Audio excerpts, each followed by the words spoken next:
goaltenders, no surprise there. Those are the three they got. Jeremy Swayman probably catches a break with the injury to Thatcher Demko to start the year where he wasn't playing. Otherwise, Demko probably gets that third spot, especially the way the season's gone for Swayman. But you don't want to take a guy with it's an injury-prone deal. I mean, granted, you're only going to start two of these guys or start one and play one. But, yeah, let's see. I don't have any problems with the goaltending here, and you're probably going to see just Hellebuck and Ottinger there. Yeah, I mean, the goaltending was about as much of a lock as it could have been, right? There's no Thatcher Demko, and I mean, you can argue that he probably deserves to be there. He'd probably be the starter on any other team if he was an American. So I don't have a single problem with that goaltending. That goaltending is just really good. I don't know. It's hard to take away stars from Connor Hellebuck because he's a Vezina winner, but Jake Ottinger's earned it. And say what you want about Jeremy Swayman, he's still good. Man, that goaltending is just abundance of riches. Yeah, that's probably the hypothetical Russian team probably has equivalent goaltending, but of the four teams in this tournament, they've got the best goaltending far and away. Team USA. Looking at the blue line, Quinn Hughes, Charlie McAvoy, Jacob Slavin, Adam Fox, Noah Hannafin, Zach Werenski, and Brock Faber there.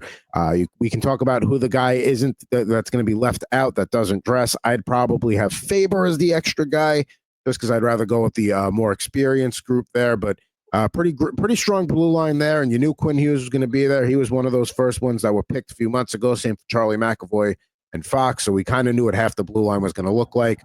Werenski absolutely earns his spot there and belongs to be there. I see one comment in the chat here questioning Noah Hannafin getting added there. We could talk some potential snubs for Team USA, but looking at the defense group there, I don't know who else you maybe bring in there besides a Hannafin. So I have no problem with that blue line either. Blue line is fine. I mean, I'm a little bit surprised to see Brock Faber there, considering the season that he's had. He's not really tearing it up. Not. I had Charlie McAvoy on this team. No, sorry, he is there. My apologies to Max. I had, John Carlson there as well. Snubbing John Carlson is definitely a way to live life. Considering all that he does for the Washington Capitals, he can play offense, he can defend as well. He eats up a bunch of minutes. Maybe that's where Jacob Slavin comes in. I'm okay with it. I also had Seth Jones on this team. I don't know if he's banged up right now. But he's banged up. I mean, I get that, but the same thing with Seth Jones. He can contribute offensively. He's good defensively. Veteran presence. I don't know, man. I'm okay with it. There's nothing wrong with it. I would have probably taken Seth Jones and John Carlson over Hannafin and Faber. Nothing wrong with Faber, nothing wrong with Hannafin. I just don't know if Hannafin is a great defender, right? And how much is Brock Faber going to see the ice, right? So I think you lean on guys like, Quinn Hughes, McAvoy, Adam Fox, definitely. Slavin is there for this defense. I mean, man, Werenski and Hughes, if I want to see those two play together, I want to see them play on the power play because that is just an abundance of riches from the back end there. That is fantastic. Again, very good defensively. Jacob Chickard as well. Just so many options there. I get it. I don't think it's as much of a snub. I just think there's just too many options. You got to make choices, right? You're building a roster. So this is what they decided to go with. I can see the argument for Carlson over either Faber or Hannafin. You want to get Faber some international experience, finished second in the Calder last year. So maybe that's part of what weighs into it a little bit too. I agree, though. Carlson probably should have gotten a spot over one of those two guys, and then I'm fine with that. But, yeah, Seth Jones could have also been there, but I think the injuries don't help at the time, and Chikrin's also. But then you're in that tier of, like you said, well, you could take any of these guys, and it's you're not wrong. But, yeah, Carlson probably should have had a spot there. Now let's look at the forward group here. And, I would say this is probably the second best forward group of the four.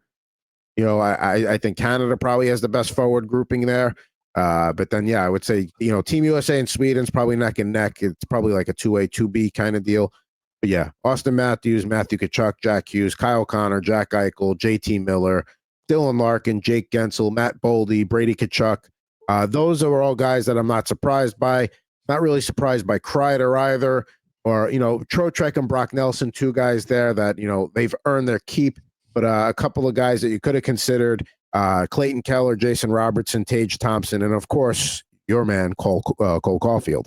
That's the one that it's like, some teams, when you look at them, they have a lot of shooters and there's not a lot of guys that do other things where you need more of that. I think Team USA probably could have gotten away with having a Cole Caulfield there and having his option over maybe a Brock Nelson or a Trocheck. I mean, I'm fine with Trocheck, but yeah.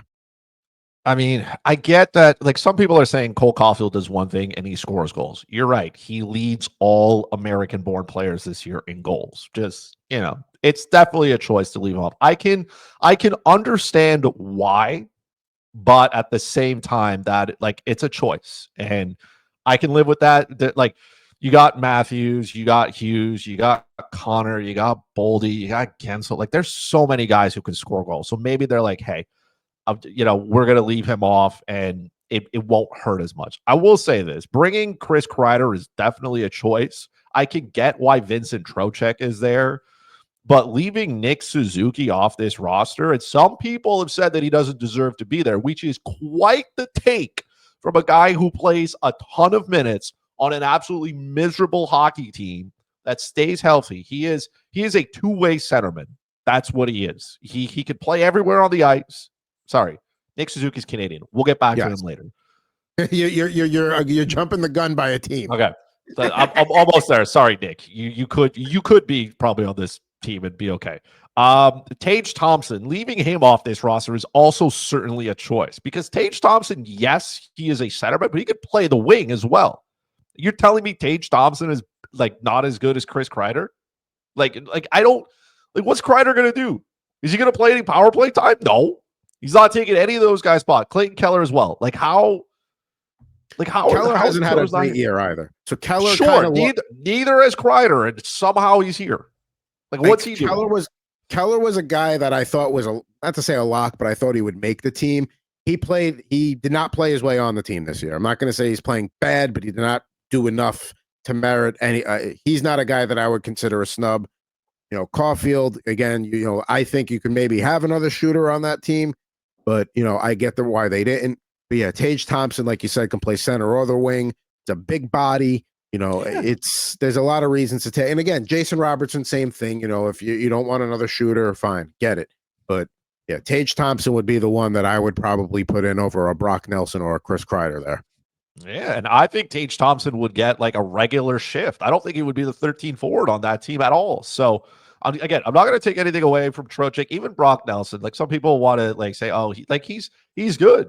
He's good and he can play the role there. But I mean, man, you want guys who can fill the net. And I know it's building a team, but you have lots of guys. You have lots of guys on this team that can play against the best players in the world and have success. Like guys like Dylan Larkin, guys like JT Miller. Those guys can defend as well. So they're all over the ice. You can play them against the opposing team's best players and have success. I get that maybe you can't do that with Cole Caulfield because, it's just not his role. But I don't know. As a 13 forward and you give him that power play time on the right side, let it do it. But this USA roster is really good, though. Let's keep it a stack here. This team is expected to do some damage. And when I make these line combinations, I'm trying to factor in balance. I'm trying to factor in, a Jack Eichel between a guy like Kyle Connor who could shoot the puck and a JT Miller that's going to go and do everything else to make offense happen. I'm trying to build balance on each line. I'm trying to make a fourth line that's like a pain in the ass kind of shutdown line. Like, Vinny Trocheck, Brady Tkachuk, doesn't matter who's on the right side there. Those two guys alone are going to make things difficult on you.